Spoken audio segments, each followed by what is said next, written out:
अवैध निर्माण मानव अस्तित्व पर मंडराता खतरा। जी हाँ दोस्तों, सदियों पुराना मर्ज जो अब नासूर बनकर हमारे पीढ़ियों को निगल रहा है। मानव जीवन का अस्तित्व है जल, जंगल और जमीन, जिसे सिर्फ अपने ऐशो आराम और स्वार्थ के लिए नष्ट कर रहे हैं चंद लोग। दामोदर नदी हो या गुड़गुड़िया नदी, सिंघारन नदी हो या अजय नदी, या फिर जमुड़िया, बाराबनी और कल्याणसुरी के जंगल, सभी पर इनके गिद्ध वाली नजर है, जिसके कारण जल स्रोत और पर्यावरण नष्ट हो रहे हैं। वैसे तो इस दंश को पूरा देश झेल रहा है, लेकिन आज बात हम करते हैं पश्चिम बंगाल की कुल्टी विधानसभा क्षेत्र की।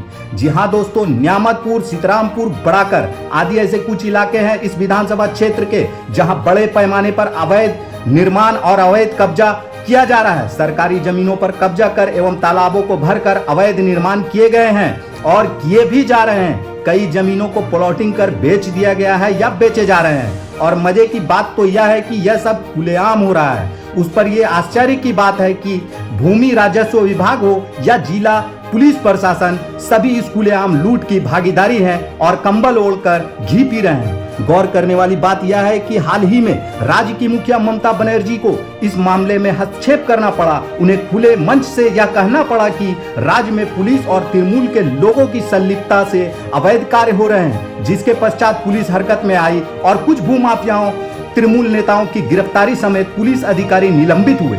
वहीं आसनसोल नगर निगम द्वारा अवैध निर्माण और अतिक्रमण पर सख्त कार्रवाई करते हुए जमुड़िया और रानीगंज स्थित 11 कारखानों पर 5 करोड़ रुपए का जुर्माना लगाया गया और जल्द से जल्द अवैध निर्माण को ध्वस्त करने का निर्देश भी जारी किया गया था। बताते चले कि सीतारामपुर के जोहारगढ़ शमशान घाट की तकरीबन 14 बीघा जमीन पर अवैध रूप से कब्जा कर 4 दीवारी उठा दी गई है, जिसके अंतर्गत पीएचई की जलापूर्ति पाइपलाइन भी आ गई है। वहीं न्यामतपुर बड़ाकर मुख्य मार्ग पर कुलतोड़ा के नजदीक अवैध निर्माण कर वाहन का शोरूम भी बना दिया गया है। न्यामतपुर चितरंजन रोड स्थित वर्षों पुराने तालाब को भरकर 4 दीवारी और फ्लैट्स बना दिए गए हैं। वहीं न्यामतपुर से छीनाकोड़ी रूट में जोड़ा पोखर थी, जहां सिंगल पोखर ही बचा है। इसके अलावा इसी रूट पर ईसीएल के जमीनों पर अवैध कब्जा कर कमर्शियल मार्केट भी बना दिया गया है। और इन सब कुकृतियों में बीएलआरओ की अहम भूमिका अस्वीकार नहीं किया जा सकता है। सूत्रों की माने तो जमीन के मामले होने वाले सारे घोटाले बीएलआरओ कार्यालय से होते हैं। पैसे के दम पर किसी की जमीन किसी के नाम पर रिकॉर्ड हो जाती है। हालांकि समय समय पर बीएलआरओ के ऊपर पीड़ित लोगों का आक्रोश भी फूटा है, विरोध प्रदर्शन भी हुए हैं, लेकिन मामला जस का तस रहा है। मुख्यमंत्री ममता बनर्जी से आग्रह है कि यदि आप सही मायने में पश्चिम बंगाल जल स्रोतों, नदी, तालाबों के अस्तित्व और सरकारी जमीनों को बचाना चाहती हैं, तो सबसे पहले कार्रवाई बीएलआरओ विभाग पर कीजिए। उम्मीद है कि इससे अवैध कब्जों पर काफी हद तक अंकुश लगाया जा सकता है। पूर्व में ही जोहारगढ़ नामक एक जगह है जहां शमशान घाट था, उस जगह पे अवैध रूप से कब्जा कर लिया गया है। 14 बीघा जमीन बताया जा रहा है। लगातार इस पर चर्चाएं भी हुई, खबर भी हुई और निगम द्वारा कार्रवाई भी किया गया था, बावजूद उसके बाउंड्री किया गया। क्या कहिएगा इस विषय पर? দেখুন, এই খবরটা আজকের নয়। এই জমি সংক্রান্ত জহর করা যেটা ব্যাপার আছে, ওটা একটা শ্মশান মানে শ্মশান ছিল আমাদের, ছিল বলতে কি আছে আমাদের এখানকার 18 নম্বর ওয়ার্ড থেকে যত লোক আছে, কেউ মারা গেলে আমরা ওইখানেই বডিকে জ্বালাতে যেতাম। এটা আমি ছোটো থেকেই জানি, দেখেও এসেছি আমরা। এটা এটা আজকের ঘটনা নয়, দীর্ঘ 1.5 থেকে 2 বছর মনে হয় হতে চললো ঘটনাটা। কখনো ওটা অবজেকশন হয়, বন্ধ হয়ে যায়, কখনো আবার হঠাৎ করে চালু হয়ে যায়। তো ইদানিং শুনলাম নাকি আবার ওখানে মাটি তোলার কাজ হচ্ছে। ওখানে ঘেরাও তো বাউন্ডারি তো অনেক আগেই করা হয়ে গেছিলো, সেই বাউন্ডারিটা ভাঙেও নি, কর্পোরেশন একটা নামমাত্র বোর্ড টাঙিয়ে রেখে দিয়েছিল। এবার ব্যাপারটা হচ্ছে যে পশ্চিমবাংলায় শুধু ভূ মাফিয়া বলে না, সব মাফিয়া বেরিয়ে গেছে। কয়লা মাফিয়া আছে, বালু মাফিয়া আছে, লোহা মাফিয়া আছে, ইলিগালভাবে গিটি মাফিয়া আছে, পাথর মাফিয়া আছে। মানে মানে পশ্চিমবাংলা এখন শুধু মাফিয়াদের জায়গা হয়ে গেছে। পশ্চিমবাংলা আর সেই আমাদের ঋষি মুনিদের জায়গা বলে এখন আর গণ্যমান্য হয় না। যবে থেকে এই রাজ্য সরকার বসেছেন, আমাদের মাননীয় তৃণমূল সরকার, তখন থেকে এই রাজ্যটা একদম উচ্ছনে চলে গেছে। ইদানিং তিনি একটা লাস্ট বাইট দিয়েছেন, বৈঠকে বলেছেন যে নিচুতলার পুলিশরা কয়লা বায়ালি লোহা করছে, তা ওদের নেতারা ফেসে যাচ্ছে। তো আজকের বক্তব্য হচ্ছে, যদি নিচুতলার পুলিশরা এইসব কাজ করছে, আপনি তো মুখ্যমন্ত্রী এবং আপনি পুলিশ মন্ত্রী, তাহলে আপনি ঘুমোচ্ছিলেন? হ্যাঁ, আর আপনার নেতারা যেখানে রয়েছে সেখানে নেতারা কোনো অবজেকশন করছে না, কোনো আন্দোলন, কোনো বিরোধিতা করছে না। এইগুলোর ব্যাপার যেটা দাঁড়াচ্ছে যে উনি সব কিছু জানেন। উনি যখন ভাগটা পাচ্ছেন না, কিছু বছর আগে আপনারা যদি দেখবেন, এক সময় উনি বলেছিলেন চারানা এখানে পাঠাতে হবে, ভাগের চারানা আমাদেরকে পাঠাতে হবে, তাহলে আজকে মনে হয় ভাগটা পাচ্ছেন না, সেই জন্য উনি এই কথাগুলো বলছেন। আর এখানে সবাই জড়িত, ওইভাবে বললে নিজের দোষটা ঢাকা দেওয়া চলবে না। আপনারা বড় বড় হাঙ্গর, যেখানে আমাদের শিক্ষা চাকরি চুরি করে নিচ্ছে, চাল চুরি করে নিচ্ছে, সেই ক্ষেত্রে যদি বলে যে নিচুতলা পুলিশ, এটা মানা যাবে না, ওদেরই ইয়ে। আর এইখানকার ব্যাপার যেটা রয়েছে, এখানে তো সব কিছু হচ্ছে, কর্পোরেশন তো ঘুমোচ্ছে। আজ দীর্ঘ 3 বছর হতে চললো, কর্পোরেশনের কোনো কাজ নেই। বিএলআরও থেকে কালেকশন উঠছে, প্রচুর টাকা বিএলআর থেকে কালেকশন উঠছে। বিএলআর কালেকশন কি, প্রত্যেকটা জমিগুলো বেআইনিভাবে নিজেদের নামে চাপানো হচ্ছে, বিএলআরওকে পয়সা খাওয়ানো হচ্ছে। এখান থেকে একটা বিশাল বড় অঙ্কের টাকা নবান্নে বা টালিঘরে কলকাতায় পৌঁছাচ্ছে, এটা দিতে হবে, এটা হচ্ছে বাস্তব। আর কর্পোরেশন, এই আমার মনে হয় দীর্ঘ 1.5 বছর আগে যে ঘটনাটা ঘটানোর পর আমি তো শুনছি কোনো মিনিস্টারির লোক রয়েছে। আজকে যে ভূমাফিয়ার কথা বলা হচ্ছে, সেখানে কোনো গড়াই নামে ব্যক্তি আছে আর একটা উইলসন নামে একটা ব্যক্তি আছে, তারা তো মিনিস্টারের লোক এখানকার। তাহলে ডাইরেক্টলি ইনডাইরেক্টলি কানটা নাকটা কিন্তু তৃণমূলের দিকেই যাচ্ছে। জোহারগড়ে যে জমিনটা আছে কি হবে, কি ভাবছেন আপনি? জোহারগড়ের জমিনটা হবার কি আছে, প্রশাসন কি চুপ করে থাকা তো চলবে না। আমরা প্রশাসনের কাছে যাব, কর্পোরেশনকে বলবো, কর্পোরেশন এরিয়ার মধ্যে 14 বিঘা জমি আছে এখানে, ওটা হাতছাড়া করা যাবে না, ওটা পাবলিক প্রপার্টি, পাবলিকেরই থাকবে, কোনো ব্যক্তিগত কারো বাপত্তি সম্পত্তি হওয়া দিতে দেবো না। আপনার পরিচয়? আমার নাম সুকান্ত দাস, আমি কুলটি ব্লক কংগ্রেস সভাপতি। लगातार पुलिस द्वारा जो है किसी भी प्रकार का भू माफिया पर आसनसोल में देखा गया, कल भी कार्रवाई किया गया। क्या लगता है इस क्षेत्र में भी, कुल्टी क्षेत्र में हम लोगों का जो अवैध रूप से जो ज़मीन पे कब्जा किया गया है, और साथ में यहाँ जो जौहारगढ़ शमशान घाट है हम लोग का सीतारामपुर में ही, उस जगह का बताया जा रहा है कि 14 बीघा वो जगह है। लगातार न्यूज़ के माध्यम से भी उसको टेलीकास्ट किया गया, लेकिन उस पर कोई कार्रवाई नहीं हुई। क्या कहेंगे? देखिए, आपको तो पहले कोटि कोटि धन्यवाद देता हूं कि आपने एक बड़ा अच्छा खबर को पकड़ा है। जौहरगढ़ हिंदू धर्म का शमशान घाट होता है, जैसे मुसलमान लोग के लिए कब्रिस्तान होता है, इसलिए हिंदू धर्म के लिए शमशान घाट है। लेकिन आज शमशान घाट भी असुरक्षित माहौल पर है। कारण क्या है कि 14 बीघा ज़मीन वाला कहानी हम लोग लगातार बोलते आए हैं, और उसमें एएमसी का बोर्ड भी लगा हुआ था। एएमसी ने उस कार्रवाई को रोका भी था। जब वहाँ दीवार उठ रहा था तभी रोक दिया गया था, लेकिन उसके बावजूद भी आप देखिए वहाँ दीवार उठ गया है, वहाँ पर गेट लगाने का जगह बन गया है, और साथ साथ वहाँ पर जो लोगों को, गरीब लोगों को थोड़ा सा पीएचई का पानी से जो पानी मिलता था फटा पाइप से, उस पानी को भी बंद कर दिया गया। कारण क्या है कि भू माफिया 14 बीघा नहीं, वहाँ पर कम से कम 100 बीघा ज़मीन को दखल करने के रूप पे काम कर रहे हैं। और आपको हम ये भी बता देते हैं कि वहाँ 400 बीघा ज़मीन ऐसा है जो आसपास का, जहाँ पर प्लॉटिंग हो रहा है, जहाँ पर बहुत सारे कोई ज़मीन को आप देखिएगा वहाँ नदी काट कर, नदी का मट्टी से अपने घरों का मरम्मती करवा रहे हैं, और अपने रिसोर्ट बोल सकते हैं आप, वो रिसोर्ट में मट्टी को लेके जाया जा रहा है। आप अभी जाइए, आप देखिए वहाँ डंपर से, जेसीबी से मट्टी रिसोर्ट के अंदर जा रहा है, जो इनलीगल अगर हम कहें तो वो भी ज़मीन इनलीगल है। माने वहाँ पर 400 बीघा ज़मीन है जो वहाँ पर इनलीगल है, और इसके लिए हम लोगों ने लिखित रूप से भी कंप्लेन दे रखा है। क्या लगता है, इतना महीना बीत चुका है, महीना नहीं तकरीबन साल बीत चुका है, तो क्या लगता है कि उस जगह पे अवैध कब्जा करने वाले पे कार्रवाई होगी? देखिए, जिस जगह पे ये ज़मीन है वहाँ पर बीएलआरओ और सलानपुर जो बीएलआरओ है, दोनों का ज़मीन है। अब रहा डीएलआरओ यहाँ पर बैठते हैं हम लोग डिस्ट्रिक्ट में, जिसके लिए एक तो एडीएम नियुक्त किए गए हैं। अगर एडीएम साहब के ऑफिस से ये मात्र 11-12 किलोमीटर की दूरी पे है, अगर इस पर कार्रवाई अगर सही से किया जाए तो यहाँ पर काफ़ी ज़मीन, सरकारी ज़मीन निकलेगा। जिस तरह सरकारी ज़मीन के कई अभी NH2 के ऊपर, NH2 का भी NH19 हो गया है, NH19 पर जिस तरह से लोगों को विकास चाहिए, सरकार को विकास चाहिए, और स्टेट गवर्नमेंट को भी रास्ता चाहिए, राष्ट्रीय NH90 को भी रास्ता चाहिए, तो वो सब सारा ज़मीन वहाँ मिल सकता है, जहाँ पर राष्ट्रीय प्रकल्प, राज्य का प्रकल्प लग सकता है। लेकिन ज़मीन जिस तरह से दखल हो रहा है, ये अपने आप में काफ़ी चिंताजनक बात है। क्या लगता है कि इस मामला पे कोई कार्रवाई के लिए आगे कुछ सरकार द्वारा कुछ सख्त कदम उठाया जाना चाहिए? सरकार तो मुख्यमंत्री के आदेश से हम सुने हैं कि यहाँ पर आसनसोल के 2-3 ज़मीन माफियाओं को अंदर किया गया है इस सब भू माफिया के केस में।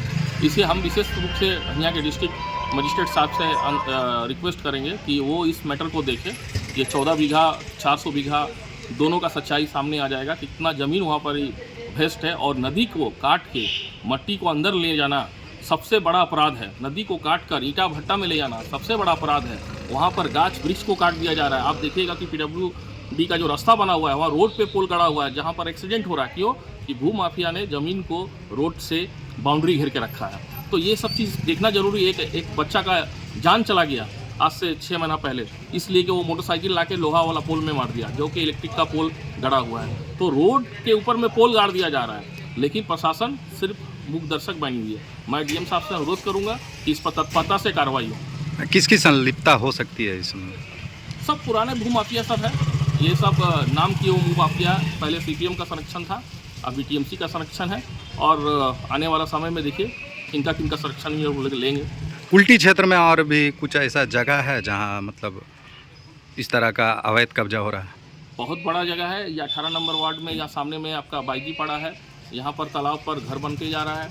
काफ़ी बार कंप्लेन हुआ है। आप नियामतपुर में बैंक ऑफ इंडिया के सामने चले जाइए, वहाँ तालाब है, वहाँ पर घर बना जा रहा है।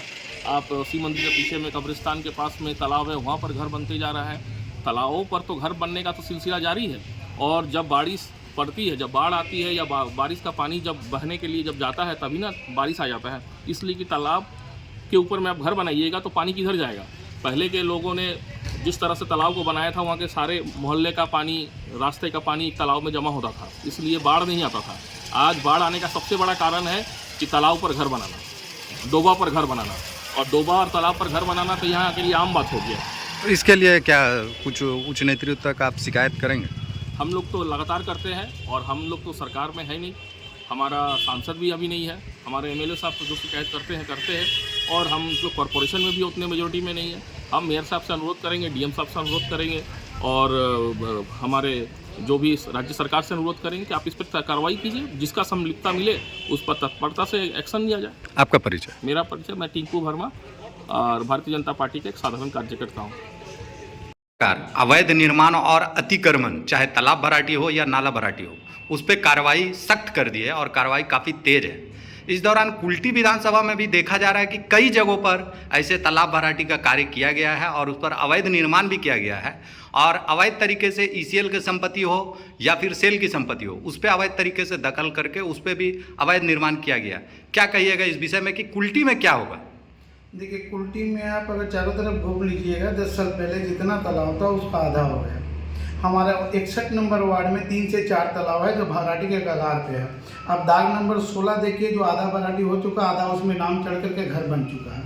और दाग नंबर 23 में भी एक तालाब है जो एकदम लगभग गंदगी से भर चुका है। उसको हम लोग छठ पूजा नाम घाटी छठ पुकुर बनाए थे, लेकिन आज वो गंदगी के मुखर पे पहुंच चुका है। इसको क्या कहता है, असामाजिक तत्व जो यहाँ का जो राजनीतिक दल है, उनके साथ मिल करके सबसे पहले तालाब को नाली से जोड़ दिया जाता है। नाली का पानी तालाब में जाने का कारण क्या है कि वहाँ पर आदमी नहाना बंद कर देता है और धार्मिक अनुष्ठान करना बंद कर देता है। अब उसमें क्या है कि कचरा जो है कुछ दिन में खुद जमा हो जाता है, और अगल बगल वाला कचरा फेंकना स्टार्ट कर देता है। एक सिस्टम चलाया पूरा। अब नियामतपुर मोड़ में देखिए, एक तालाब था, बहुत पुराना तालाब, दाग नंबर 272/274। आज देखिए बैंक ऑफ इंडिया का ठीक ऑपोजिट में, कि नियामतपुर में अगर कहीं पर आग लग जाए तो वहाँ से पानी आप ले सके, वैसा तालाब को आज भर रहा। आज भर कौन रहा? यहाँ के काउंसलर क्या पैसा नहीं खा रहा क्या? यहाँ के काउंसिल, आप बोल रहे हैं कि राज्य सरकार ने, राज्य सरकार कलकत्ता से नहीं चलता, राज्य सरकार को चलना चाहिए हमारा वार्ड से। हमारा वार्ड में उसको कौन चला रहा? हमारा वार्ड में उसको चला रहा है यहाँ का काउंसलर, जो कि पैसा लेकर के सब कुछ आंख मूंद करके दिख रहा है। आप उतना दूर छोड़िए ना, आज नियामतपुर में कुलतोड़ा मौजा में जाइए, एक देवत्व जमीन है कपिलेश्वर ठाकुर का नाम पे। नियामतपुर में देवत्व जो देवता का जमीन है, उसमें उसको आज अतिक्रमण कर रहा है। आज उस पर नियामतपुर के कुछ लोग जागे हुए हैं, उसके नाम पे कंप्लेन करेंगे। उसका दाग नंबर हुआ 648 और 650। उसमें लगभग 5 बीघा जमीन है, उसको आज जमीन माफिया घेर रहा। अब सोचिए कि देवता के जमीन को भी अगर वो लोग नहीं छोड़ता तो तालाब और नाला को क्या छोड़ देगा? आज पिरिया होल का दशा जो है, पिरिया में जो बरसात होने पर लोग डूब जाते हैं, अभी तक नहीं मृत्यु हुई। ये भगवान, ये बाबा कपिलेश्वर का देन है। वहाँ के काउंसलर की आंख मूंद करके है। मैं कहता हूँ कि नाला के ऊपर में घर कैसे बन जा रहा, कौन नाला को बंद कर दे रहा? क्या काउंसलर, क्या इनका एक रिपोर्ट भी है, क्या कंप्लेंट भी कहीं पर किया? नहीं किया है। सिर्फ पैसा दीजिए और काम कीजिए। देखिए, राज्य सरकार का बड़ा बड़ा बोली बोलने से नहीं होगा, आप धरातल पे क्या काम कर रहे हैं ये बताइए। अच्छा, ऐसे में देखा जा रहा है कि ईसीएल की भी संपत्ति पे अवैध कब्जा किया गया है, इस पर क्या कहिए? देखिए, ईसीएल का संपत्ति पे एक जरा दिमाग से बात कीजिएगा। ईसीएल अपना संपत्ति को कभी भी बेदखल नहीं होने देगा। अब यहाँ पर क्या हुआ कि जैसे जमीन ईसीएल ने खरीद लिया, नीचे कोयला का काम कर रहा, अब ऊपर में क्या है कि म्यूटेशन नहीं हुआ, म्यूटेशन जिसका नाम पे उसी का नाम पे छोड़ दिया। अब क्या किया, उनको पता है कि मैं ईसीएल के दे चुका हूँ, उसके बदले नौकरी ले लिया हूँ, पैसा ले लिया। अब क्या हुआ कि कुछ दिन का बाद उसका लड़का वो जमीन को ऊपर में आता है और बेच करके निकल जाता है। जरा सोचिए कि जो आदमी पैसा से वो जमीन को खरीद रहा, उसको ऊपर घर बना रहा, कल ईसीएल का जरूरत पड़ेगा तो उसको तो तोड़ देगा, उसको बचाने का किसी का पावर नहीं है। इसलिए मैं रिक्वेस्ट करता हूँ उन जमीन माफिया से और यहाँ का एमएलए से और यहाँ के एमपी और जो काउंसलर है, इस तरीका का रोक लगाए, क्योंकि वो जो 10 लाख से 15 लाख रुपया एक आदमी का जीवन भर का कमाई को घर बनाने में लग रहा, इसलिए एक झटके में तोड़ देगा। उसका सोच लीजिए कि पूरा जिंदगी खत्म। अब कहीं ना कहीं यहाँ का राजनीतिक दल उसमें दाई है। अगर वो बोल दे कि ऐसा ऐसा प्रॉपर्टी को नहीं बिक्री होगा, किसी माँ का दूध नहीं पिया तो वो बिक्री कर दे। क्या कर रहा है अभी यहाँ का काउंसलर कि यहाँ का ईसीएल का जमीन बेच रहा है, बेचना है हमको 25%। यह तो कमीशन खोरी का धंधा चल रहा है। अच्छा, उसके अलावा शमशान घाट को लेकर के काफ़ी दिनों से 14 बीघा जो शमशान घाट का संपत्ति था सीतारामपुर में, उसको जोहारगढ़ नाम का जगह है, तो वो मामला भी दब गया, उस पर क्या कहिएगा? देखिए, मैं लोगों को बहुत दिन से लोगों को समझाने की कोशिश कर रहा हूँ कि तालाब हुआ, नदी हुआ, इसके ऊपर आप लोग लड़ाई लड़िए। इसलिए कभी आपने रिसेंट में देखा कि यूक्रेन और रसिया का लड़ाई में डैम को उड़ा दिया। अब जरा सोचिए कि एक अगर हम आज हमारा पड़ोसी देश चाइना या पाकिस्तान के साथ लड़ाई होता है तो माइथन डैम को बंद कर दिया जाएगा, क्योंकि माइथन डैम को अगर बम से उड़ाया जाता है तो पूरा इलाका पानी भर जाए, इसलिए पानी को कम कर दिया जाता, डैम को बंद कर दिया जाता। उस समय जरा सोचिए कि आप नहाइएगा कहाँ, आप पानी कहाँ से पीजिएगा। अगर तालाब और पुकुर छोटा नदी अगर बचा रहेगा तो आपका जीवन बचा रहेगा, नहीं तो आप मर जाइएगा। इसके अलावा ये देखा जा रहा है कुल्टी विधानसभा अभी भाजपा के हाथ में है, तो इस पर क्या भाजपा कोई कार्रवाई कर पाएगी? देखिए, भाजपा का क्या है ना कि भाजपा का कोई भी एमएलए अगर फंड लेकर के आता है ना तो उसको या तो कॉर्पोरेशन से पास काम कराना पड़ता है या फिर एडीडीए से। तो इसमें भाजपा के एमएलए क्या कर सकता है? किसी प्रकार का आवाज उठाया जाएगा भाजपा के द्वारा? हाँ, भाजपा की तरफ से मैं खुद कहूँगा कि यहाँ के एमएलए से रिक्वेस्ट करूँगा कि इस प्रकार की कार्य को आप जोर शोर से उठाइए। आपका परिचय? मेरा नाम कंचन सिन्हा, एडवोकेट कंचन सिन्हा।